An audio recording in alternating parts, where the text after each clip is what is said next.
Services. Robert, what can you tell us at this point? What details have emerged of this crash? Well, the exact cause of the crash is not known at this stage. The police are going to be conducting a high-level investigation to determine what the circumstances were which resulted in the crash. We do know that sadly 13 people have sustained fatal injuries in the crash, and 4 patients were treated by paramedics for critical injuries and have already been transported to hospital. And do we know, in terms of the degrees of the injuries of those who were injured? Well, the 4 patients' reports from the scene indicate that they had all sustained critical injuries and they were stabilized at the scene before being transported to hospital for continued medical care.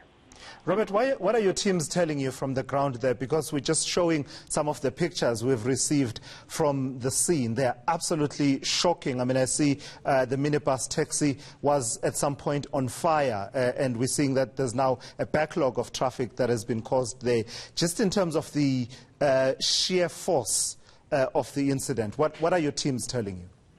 Yeah, like you said, a horrific crash, severe damage to both vehicles. I also understand that the minibus did catch alight after the fire. So, very serious crash. The road is closed while officials work at the scene.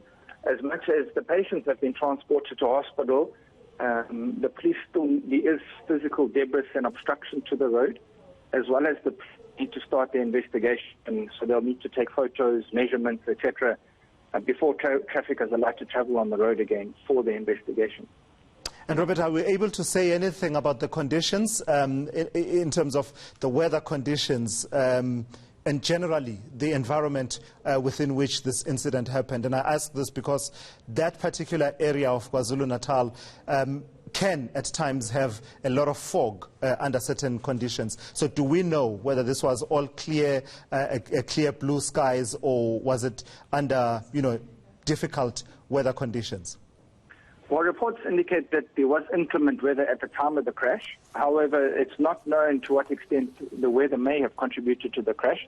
That will be subject to the police investigation because, as you know, the cause of a crash is actually a legal matter with legal ramifications, and therefore the police investigate fully to be able to determine exactly what the cause of the crash was.